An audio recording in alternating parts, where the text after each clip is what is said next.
Well, hello, hello. Join me today as I share this great conversation with a mentor and friend of mine in the horse world, Elaina Enzien. This chat isn't just about horses and riding, although it is, but it isn't. It's about a slice of life. It's about finding the joy in the moments. It's about the awareness of the lightness of being. Elaina Enzien, owner and founder of NZN Horsemanship, is a lifelong student of the horse, starting her journey at the Gelinas Farm in Pembroke, New Hampshire when she was 6 years old. As a teen and young adult, she had the opportunity to study under some of the greatest horsemen and women in the country. Elaina has the innate ability to meet horses and riders where they are, allowing them to feel comfortable and safe to succeed at their own pace. Quite frankly, that statement applies to life. It doesn't mean you have to have a horse to get the message, right?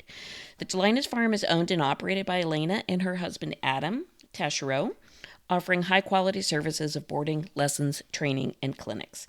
As an integral part of the Pembroke community, the Gelinas Farm remains an important piece of New Hampshire's agricultural landscape. So, we talk stories, we talk horses, we talk life, we talk about what really matters. I would love for you to jump in and listen to this. Even if you know nothing about horses, I know you will find a gold nugget of wisdom in here. So, let's get going. We talk about things like what how do we hear the language of our heart? Like how do we hear the thing that speaks joy to us? People are like, Mm, "Oh, I got to find my happy. I don't know how to find my happy. Where's my happy?" You find that place totally. that feels as normal as just breathing. Like you're not working at it. It's just so Yep. fluid and flowy and Easy. easeful and all the things. So, that's when we know, oh, I'm tuned into my higher self. I'm tuned into my heart Mhm. space, like everything's simpatico. We're all good. And the Yeah. reality is, many of us spend most of our lives through conditioning and stories and old belief systems and all the crap we tell Mhm. ourselves or other people tell us, and we decide to believe, putting these blocks and these masks on and the barriers to who we really are deep inside. Hey guys, you're listening to the Energy of the Untamed Heart podcast, where we talk about uncaging your divinely gifted wild heart to be as free and expansive as you were born to be. My goal is to use our stories, guest interviews, and your questions to tease out what has been keeping your wild heart under wraps. I'm your host, Miel Fox, and together we will shatter the myths of our old stories to set our wild heart free. So thanks for choosing you and showing up today. Welcome back, everybody, to another episode of Energy the Untamed Heart podcast. I have my lovely friend Elaina Enzien today. We have known each other for, oh gosh, I don't know, quite a few years. And Elena's jumping on today in between all of her trainings and her chores and everything else. She is the owner of Gelinas Farm, a training and boarding facility in Pembroke, New Hampshire. I have been a regular there for quite a few years, and I can speak firsthand that their philosophy and their horsemanship style speaks directly to everything that this podcast is about, of letting go of your Oh. blocks and your barriers and tapping into your heart space so you can have a better connection with your equestrian companion. So without further ado, my friend Elaine, hey, no tears, girlfriend. Hey. No, that was just so sweet. It's really, lovely to, I don't know, hear those words come from you. It means a lot that we embody that kind of philosophy and relationship with our horses, and we get to share it with folks like you. So, thank you. Thanks Oh, for having me on too. I'm really absolutely. excited. Yeah, it's so fun. It's so fun. So for the listeners, we probably have a percent of the listeners who are horse people, who either own horses, ride horses, know a little bit about horses, but we probably have a big percent of the audience that they just don't have access to that, or maybe have never Mhm. experienced the connection that you and I have had the opportunity to experience. I came to it late in life. I came to it as an adult, and I feel like my learning curve is a little bit steeper because of that, and I never thought about it until, like, this very moment as I'm speaking. My learning curve starting in horses in my mid-30s, I already came to it with a lot of emotional and psychological extra baggage that I bring to the table, Mm, whereas mhm. you started your horse journey as a child, and I'll let you fill in the Yep. blanks, but I think and it Yeah. never really set true to me until just now, but I also think perhaps that is why the learning curve's a little different, just because if you come into it as a child, you don't come into it with the same level of worries, concerns, judgment holding, all the things that an adult brings to the table. I don't know if you see Mm. that, agree, or like, yeah, no. Yeah. No, it's such a good point, actually. So I started riding horses here at Gelinas Farm when I was 5 or 6 years old, and I never looked back. My mom was like, okay, ballet, dancing lessons, or horseback riding. And I'm like, horseback riding, all the Right. way. So never looked back. And I just kind of dedicated my whole childhood and teenage years to horseback riding. And I guess I had kind of a knack for it. Yeah, as a kid, it is interesting because we have young students here that start around the same age that I did, but then I also teach adults that are just getting into it as well, like in their mid 30s or even older, like in their 60s, 70s. So it is interesting to see the difference between the two. And I think I love working in both areas because with the kids, they're so free, like they haven't lived a lot of life. So there's that lack of fear in a lot of ways. And they just feel, right? They feel that it's fun. They feel when they get out of balance and they're like, oh, I better get back in the middle. And they just like auto correct without that like what if. Whereas as adults, and I find myself feeling this a lot more as I get older because when I fall, it hurts a lot more. We don't And bounce anymore. We used to be yeah, rubbery and bounce. We don't bounce. yeah. But as we go through life and, life throws its hardships at us, we get a little bit weary of things and we know it's not all like we I think it's almost like we kind of lose trust in ourselves a little bit, and when you put us on top of a horse, our body goes more into this instinctual pattern where it's like I need to protect myself because Yes. I'm a little fearful. I'm way up off the ground. And so it's really cool to work with older adults or even like, 20s, 30s and just help them unlock that little piece of themselves where they can learn to really like get out of their heads and like start to feel and let go of some of those fears. And I mean, it doesn't happen overnight, as you know, Miel, but it's like a constant struggle, right? But it Yes. is really fun to see how that relationship with yourself can change through horseback riding. Absolutely. Absolutely. And so what I really love that you describe is the willingness, the openness, and the lack of fear that younger children have compared to where we are as adults. For Mhm, me, I started downhill skiing at the age of 3. And back in the mhm. day, your folks stuck you on 2 wooden sticks and shoved you down the mountain.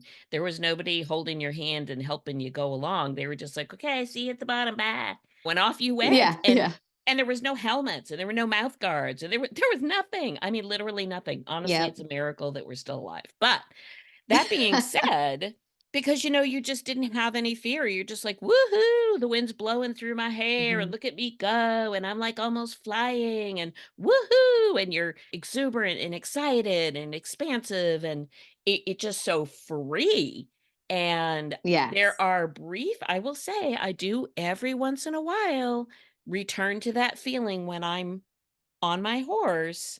I return to that Yeah. feeling a lot when I'm with my horse, not on my horse, but Mhm, actually just with my horse and having time together. mhm. I feel that ease of connection that literally is like, okay, this takes no work here. Like, this is just so comfortable between the 2 of us, between my energetic body, their energetic body, that I can be in the space, and I don't have anything like, "Oh, are they gonna step on me? Oh, am I gonna get bit?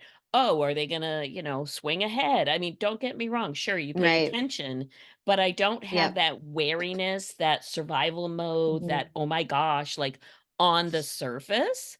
It's such a smooth and easy, comfortable feeling that that's when I say this is so much about energy of the untamed heart, is if you think about it, we take these horses who at one time were wild, and granted through Mhm. breeding and purchasing and selling, we now have domesticated just like your cat and your dog. And Yep. yet there's still the untamedness within them, which is the spark of energy that keeps them alive and going, and how very tuned in they are. And then you take our human energetic being, which is wrapped up here in this little human body, and deep down, there's that same untamed wildness within us, but we've Mm, kind of covered it up. We've domesticated it a little bit with all of our yeah. social conditioning. And so I do Hmm. find that although, you can't live in woulda, coulda, shoulda, but sure, there's a little piece of me, like every little girl wished she'd had her little pony at age 5. And sometimes I Yeah. think to myself, wow, I wonder what my horsemanship could have been like had I done horses like I did skiing. Where is Hmm. that at? But at the same time, I also believe you get what you get when you're supposed to get it, and so there you go. Yes. Uh, but I really feel my next question to you is, do you find that a lot of times you're not actually so much training the horse as you are untraining the human so they can just connect better with Mm. their horse? Oh gosh, wow, what a good question. And I love everything you just said. It got me thinking about a lot of things, but yeah, I think like they're right, you're dealing with two beings when I'm working with horses and people. I want to, I want the horse to make sure they're feeling good about themselves, especially if it's, say, a training horse and somebody that I am training the horse for them to help them. But then if you take your regular lesson horse, say, which, they're saints and we all need good lesson horses, I'm able to focus a little more in on the person. But I think, gosh, it is equal parts in a lot of ways. Like there will be some days where I am really focused on the human because I know that if they're riding tight and they're like, or had like just a really rough week or whatever, we take that and we can kind of bring it into our horsemanship. And, we all do it. Like I have a really anxious day or something happened and I'm like, gotta get going. I gotta get these horses worked, and they feed off of that. So I think yes, in part as a trainer and an instructor, it is teaching the human how to let go in a lot of ways, how to learn how to feel and trust in their bodies a little bit more, helping them, helping the horse like through them too. So for me, I guess it's never just them, it's never just the horse. Hmm. While sometimes my focus is heavily on the horse, or maybe my focus is heavily on the human, a lot of times, if I don't focus in on what the person is doing and what that person needs, I'm not able to help the horse. I don't know if that makes sense. It Like absolutely it's kind of like a, does. yeah, Yeah, yeah, yeah, it it's a really whole does. assessment. It Yeah. is, it is, and for listeners who may not know some of the terminology that we're just tossing around, when, Elaina speaks about riding tight, it's think about, like, clenching your muscles or grabbing, like, if you're concerned, let's say you're on the ride at, I don't know, the amusement park, and you grab the arm bar to steady yourself because you're afraid you're gonna come flying out of the seat or your harness or Mhm. whatever the thing may be. When we talk about riding tight on a horse, it means that we're either holding our muscles, contracting something that really should be not engaged in the moment, or psychologically tight, like your mind is not where it ought to be and your horse is aware of this. And then now there's no support. It's my analogy when I'm not in sync with my horse and my mind is, I don't know, maybe running the grocery list or something, is a little bit like you say to your 2 or 3-year-old toddler, "Come on, we're gonna cross the road, let's go." And the traffic is whizzing by and doing all the things, and the little kid's like, "Hey, mom, can you hold my hand so we can get across the road together?" And you're like, "No, no, no, let's go, let's go, let's go. I gotta get dinner on the table. Let's do it." And you're rushing through, and the toddler's like, "Ah, oh my god, what's going on? Am I gonna make it across the road? I'm just asking for a little support here." And this is what I feel when I'm with a horse, that the first thing that occurs to me is, what am I doing that is creating this mirrored back response for my horse? Like, is this Mm. Is this something like I'm balled up inside? I'm balled up in my mind. My focus is somewhere else. I've stopped breathing, like I'm holding my breath. Yeah. Like, what's the gig that my horse is giving me this kind of a response? And then the second thing that I tend to think about is, okay, what do I need to be doing or feeling or thinking about to, just like a small child, put my horse at ease and let them know, hey, I got you. It's okay. I got you. Mhm. You're no, you're not gonna have to cross the street by yourself. You're good. I got you. And that communication to me is like an enormous piece of the learning.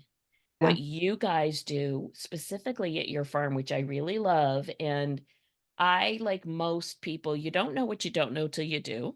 Like, Yeah. God bless your mama. She put you in a good place from day one. And so you've Yeah. always had really good, not just riding instruction, but you've really been nurtured in the connection between the human and the horse and why that's of value. Yeah. Whereas when I started riding, I came to it very much like many people do, which is I want to learn to ride. And the Mhm. knowledge that, oh, there's this whole other layer of connectivity available in a relationship beyond this is the horse I get on and I ride for an hour and then we go away and bye-bye till next lesson. Mhm. So I came to the understanding of where I am now, but it's taken a long time because initially I had no idea. I'd never had to care for a Yeah. horse. I'd never had to do that day to day that you do. I basically lived Mhm. in an environment where you pay an instructor X number of dollars, you go to the barn, the horses are ready for you to go, you get on, you do your thing for an hour, and you hand the horse off and bye bye, see you next week.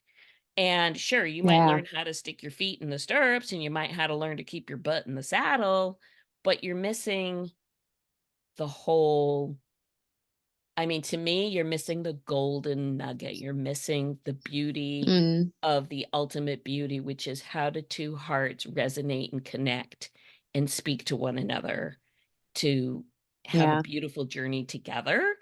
And now, decades Mhm. later, this is what I spend all my time wanting and learning. Um, Yeah. but I just want to make it clear to the listeners, like there's lots of different ways to get to an endpoint, and they're not all the same.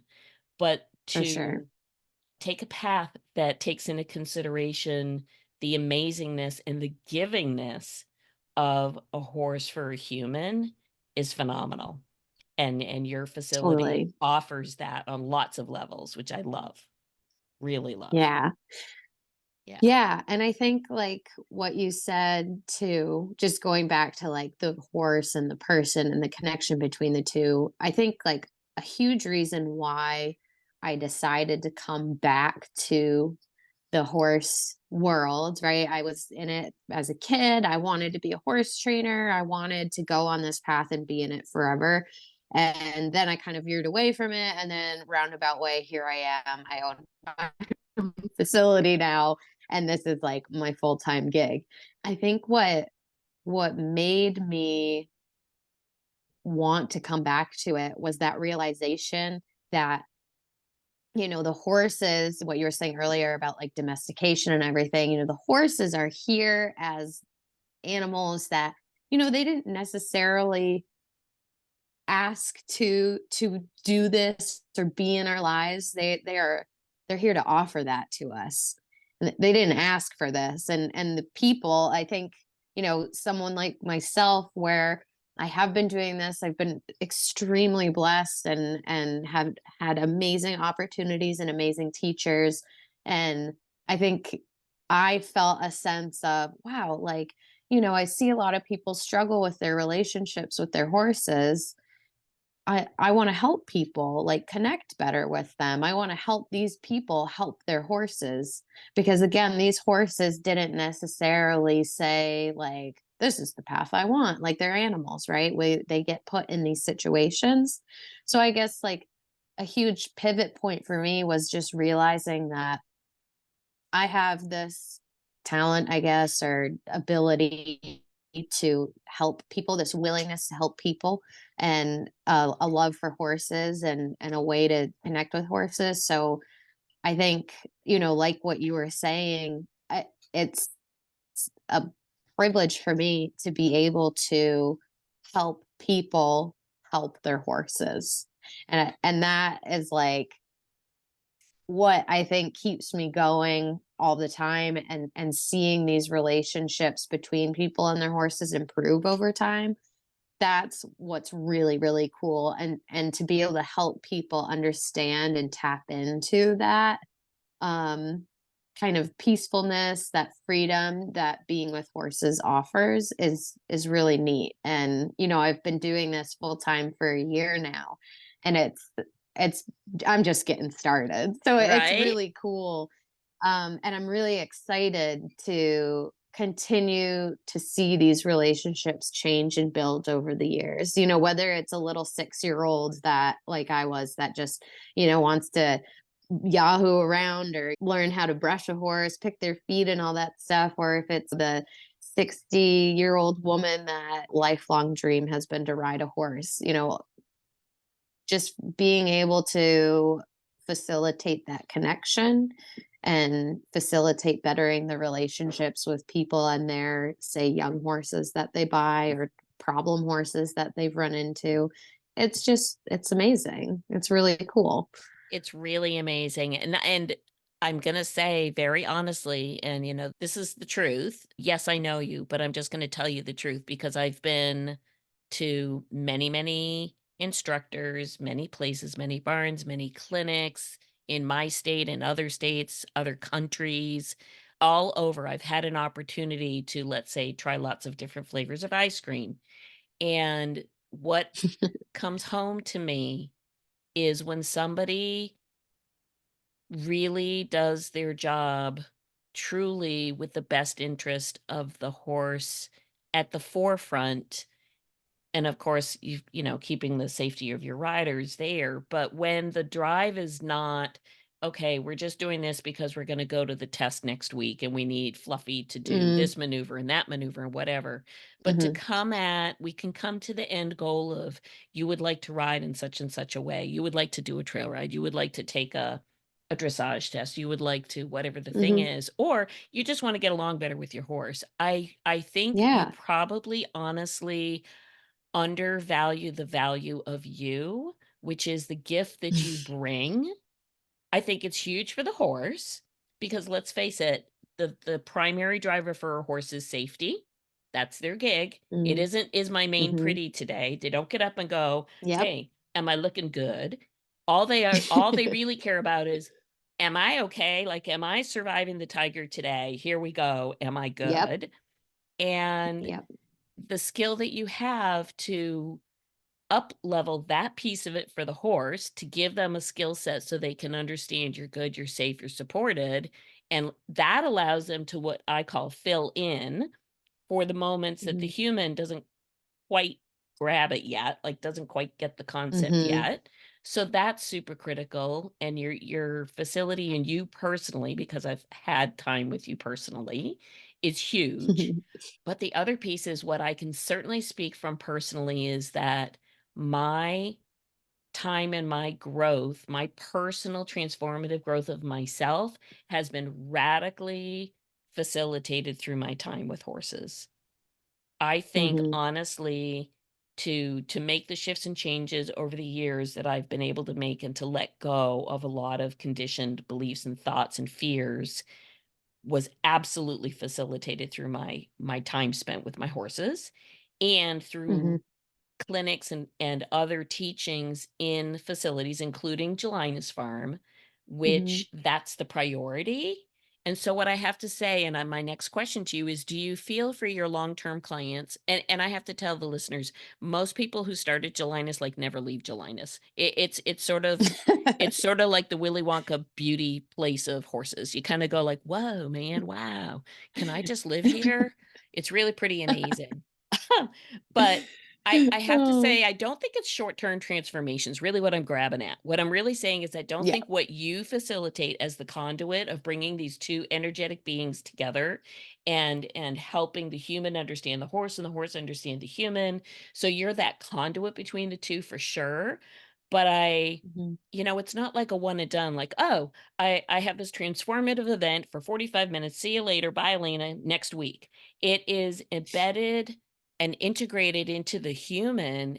And I'm curious, do you see people that maybe have been with you for some time, like, wow, when Sally Sue first started here, she was like this, and over whatever Mhm. number of years or lessons, her whole being has now kind of shifted. There's like a softer version of her. And Mm, I can say I see it in myself. Granted, I'm not, yeah. all woozy around the edges, but yeah. Yeah. Yes, and like I said, I'd say I've got about a year under my belt now, but I mean, I guess of owning the business, but I've been at it for a while. I love that you asked that because it's the clients that continue to come back and continue to work with me over time. And I'm thinking of one client in particular. I started her horse and she was like, I don't know if I'm even going to like keep him. And she's like, I've never had formal lessons. We've trail ridden. And she's like, all I want to do is trail ride. And I'm always like, great. If that's all you want to do, then we have a lot we can work on together. And I think there's that common misconception where folks are like, all I want to do is trail ride. Well, if all you want to do is trail ride, then horsemanship is for you. It's been amazing to watch her grow with this young horse he was great, but he's spunky. Like he has a little bit of sass to him. And just to see like me introducing some concepts to her that were kind of new and just see those shift over the past. I think I've been working with her for like 2 years now. It really tickles me because I'm like, holy smokes, like she's changing. She has softened like in the saddle. Now, she hasn't told me whether she's changed outside of the barn or off her horse, but I mean, I it's just beautiful to see their relationship change. And there was one point, and that's not to say like horseback riding isn't linear, right? It's not like, oh, if you work with me, it's going to be perfect from here on out. No, like we have some hard lessons. Like you take 2 steps forward and then you might take 5 steps backwards. But I think that's what's really humbling about horseback riding is the fact that you're always challenging to go backwards, build on the things that maybe weren't quite as good as you thought they were, and then move on forward again. So, we've had some ups and downs and now like the last time we were together, I was like, you guys have changed. It's just unbelievable how much they've changed over the past couple years. And that is exciting for me to see. And I think, I see that with a lot of my students and a lot of my clients that come or bring their horses in for training. It's fun to see. And I love that you brought that to my attention because I think as a trainer, I do get focused on the horse, right? But it really is so much about the person too and the change in the person. So Yeah. that is beautiful to see.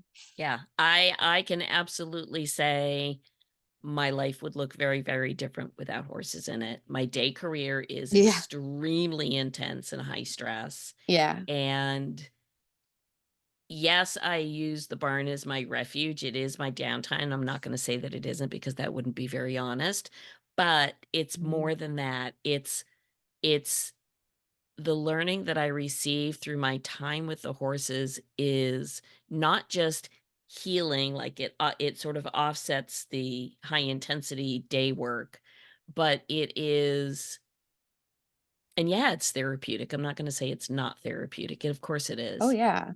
but it also is a gentle way of saying, stop the chaos, stop the brain chatter, stop the keeping Mhm. yourself busy and quote unquote doing the things, and listen to what your soul wants. Listen to what your soul is speaking. And when you get there, your horse hears you, feels you, senses you, resonates with you. You're on that same exchange.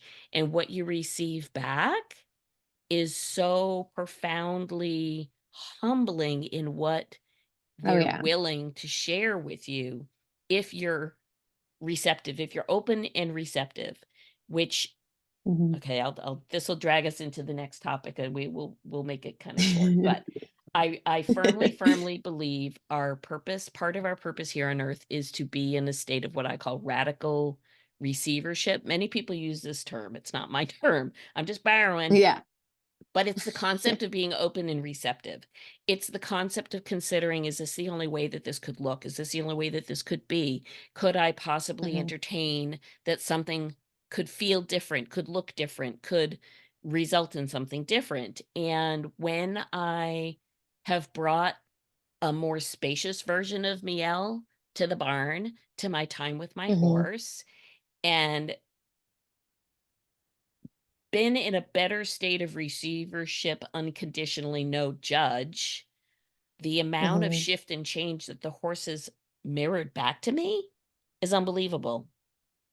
Yeah. Unbelievable. So I'll give you just the quick example. The listeners won't necessarily know this horse in particular, but I have a very young horse that is getting kind of a late beginning to school, and Elaina helped me with her over the summer. And prior to taking her, she was pretty worried about a lot of things, shall we say.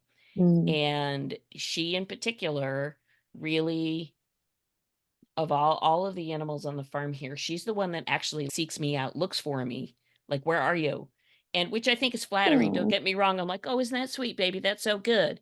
However, I don't know if she does that because she's afraid of everything else and I'm like the security blanket, or if she actually wants to spend her time with me. And so sometimes I'm like, I wonder what it is. So anyhow, Yeah. uh I have spent some time with her where I just really try to not come into our time with an agenda and just be in a state Hmm. of open receivership to see, what does she have to show up with today? Like, what is it that she's showing Yeah. up with to mirror to me? And then I look at that, or I take that in, and that's the thing that I know needs the attention for the time.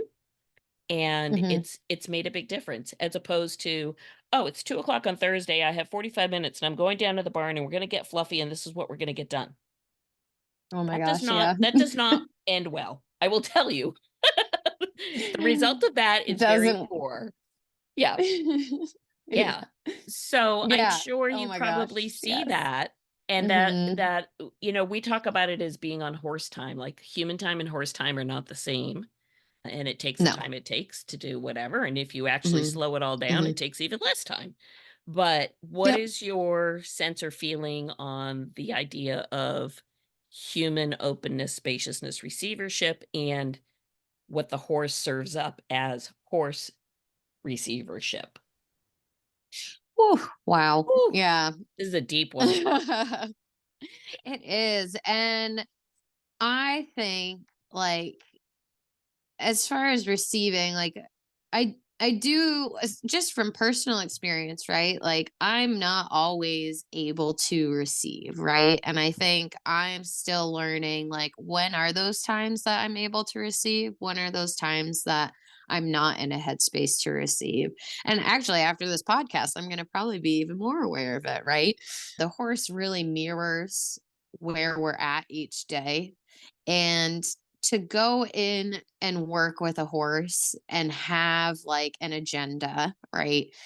I will, like, with my training horses, I'm like, okay, there are certain things I want to get done, right, in 30, 60 days, but that doesn't always happen. And I think, like, I'm getting into the philosophy that it takes the time it takes, because you have to go by the horse and what the horse is able to receive, right? If Yeah. I force my agenda on a horse, it's not going to go well. And there are days where I've been like, okay, I want to work on this with this horse today, but I hop on him or her and I feel something else, and then it goes a completely different route, right? And that's okay. And then there's other days where I'm like, I'm not in a space to be receiving right now, or I don't walk into the barn every day feeling like I'm on top of the world. 90% of the time, it's pretty amazing. But, I'm human, right? So, in those instances, I kind of change the way I approach my horses. I try not to set myself up to dig into anything too difficult or challenging.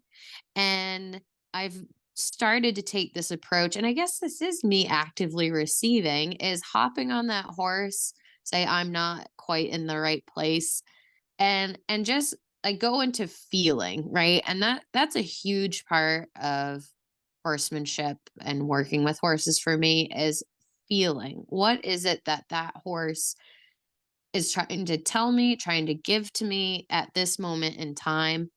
And instead of trying to like force it to try and fix it, I'm a big micromanager. And so I'm trying to get out of that. So I now try to approach it like, okay, you know, where are the little things that I can work on? Where can this horse kind of receive where I'm at today? What is this horse trying to give to me where I'm at today too? So a lot of times it's not micromanaging the horses. It's just going for the ride, feeling where they're at, what they need, and riding and enjoying the ride. And that's sometimes what training is just riding them, right? Yeah.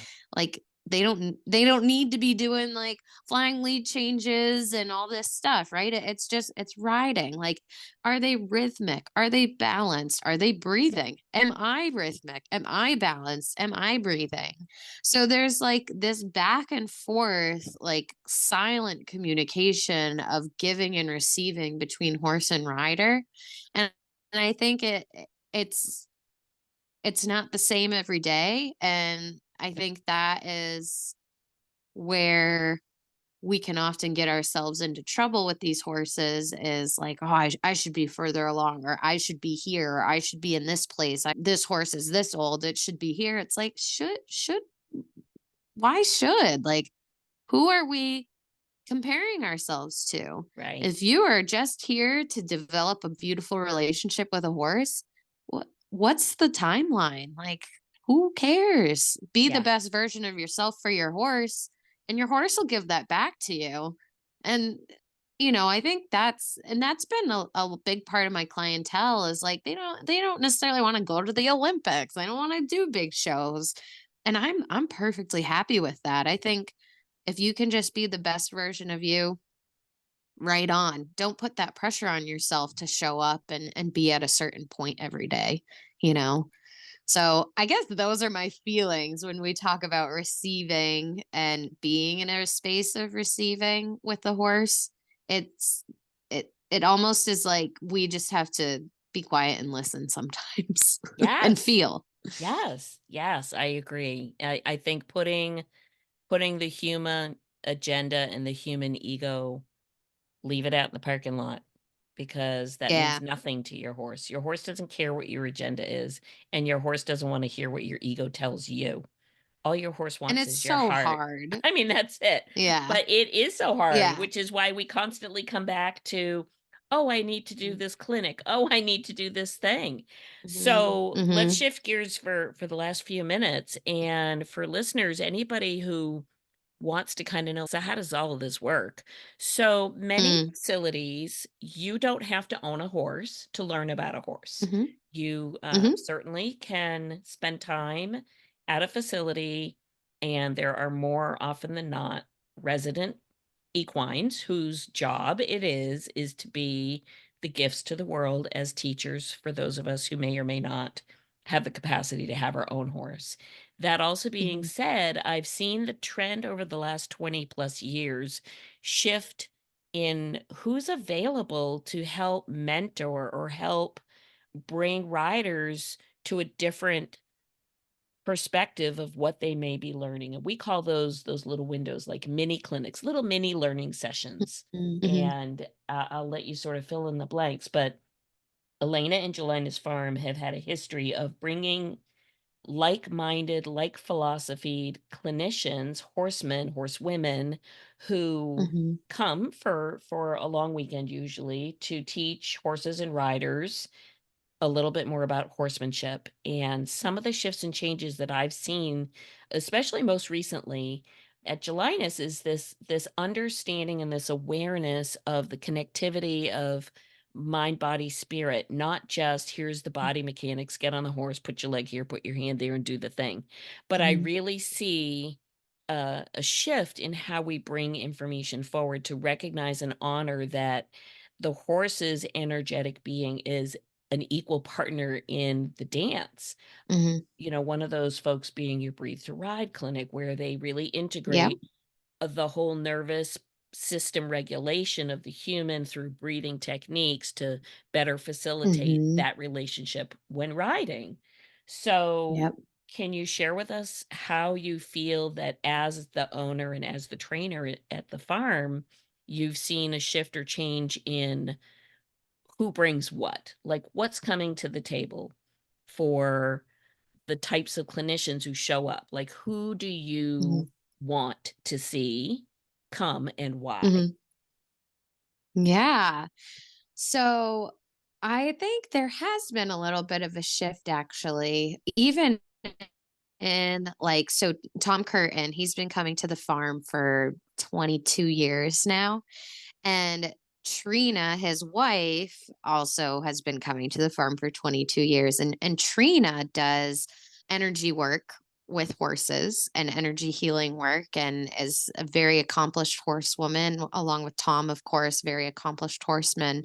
And this work that Trina has started doing definitely has shifted, I think, even how they their teachings of horsemanship too, which is amazing. Like, Tom and Trina are just they've lived so much, they've done so much, they've learned from masters, and it's really cool to see this added element in their clinics now. And Trina actually comes and does an energy clinic now here in August.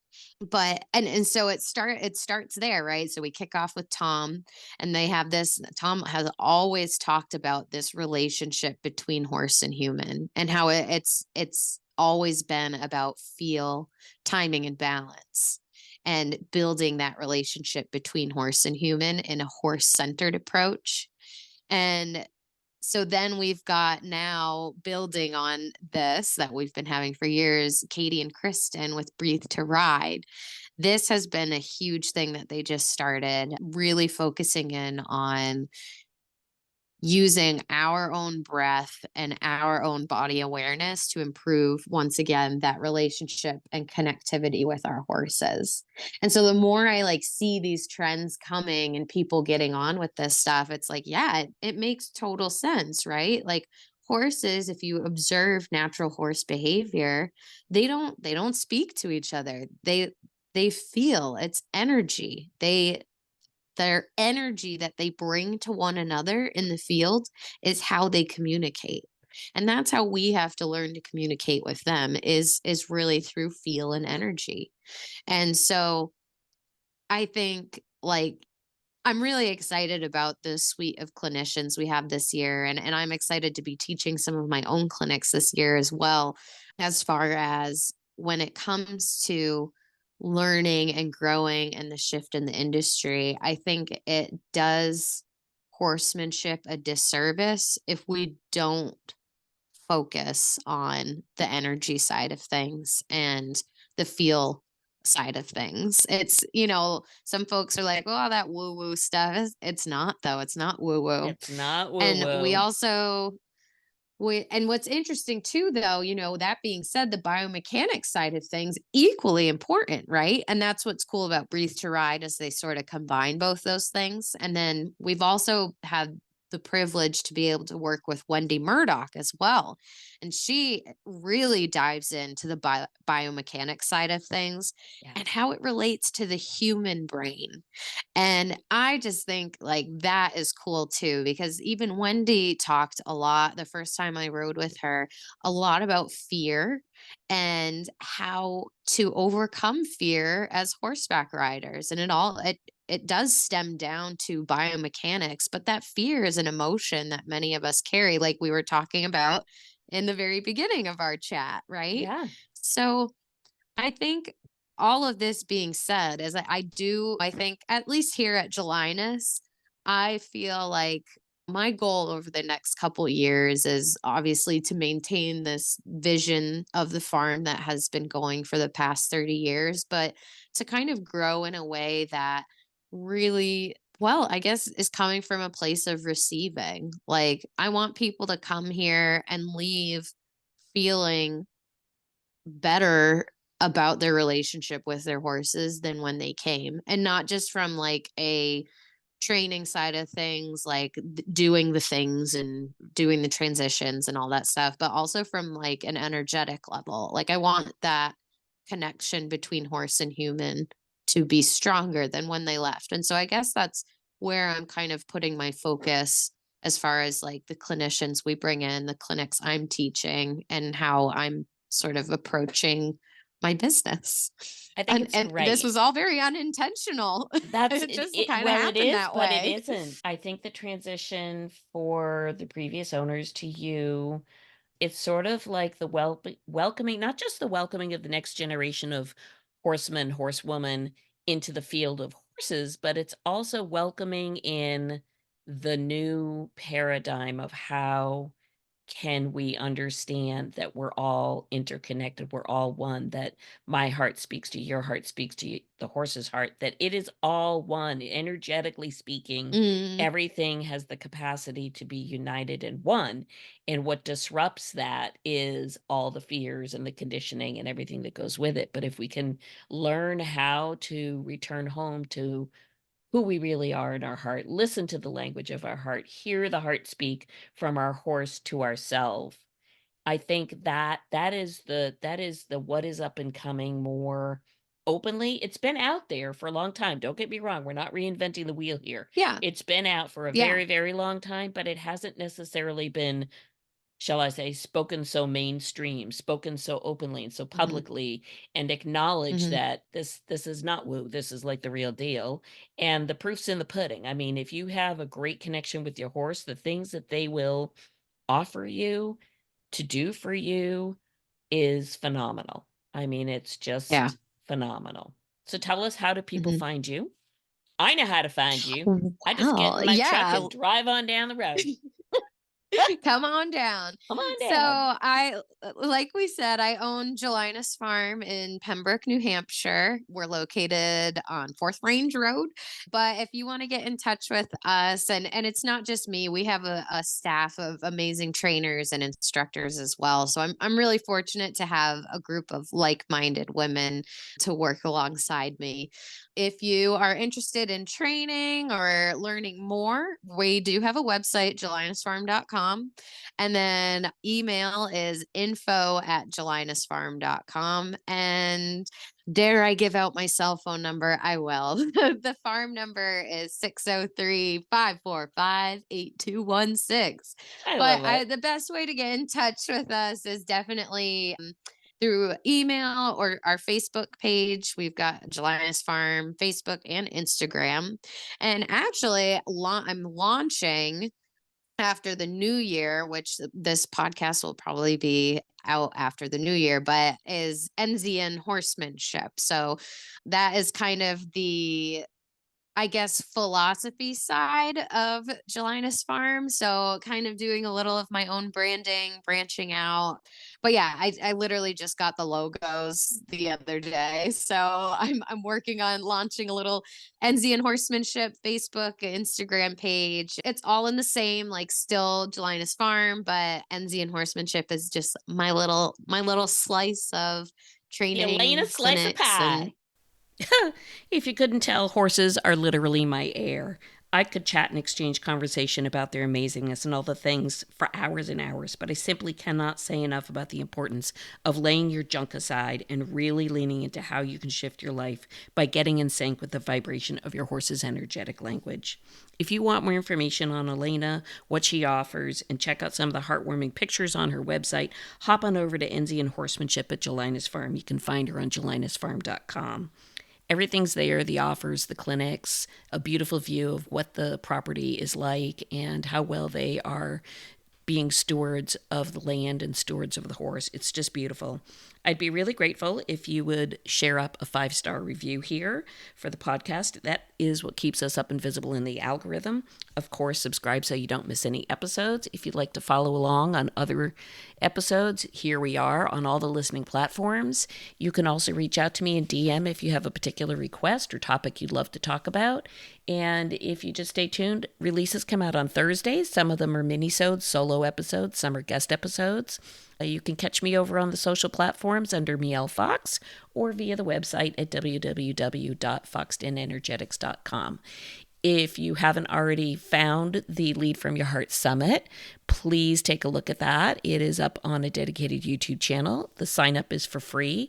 They're beautiful videos by 12 globally recognized individuals who are talking about how they are moving through this world, leading from their heart space and building and creating and changing the collective one heart at a time. That's so up my alley, right? So thanks again. I really appreciate you all jumping on, and stay tuned for another amazing episode here on The Energy of the Untamed Heart. Sending my love to you all.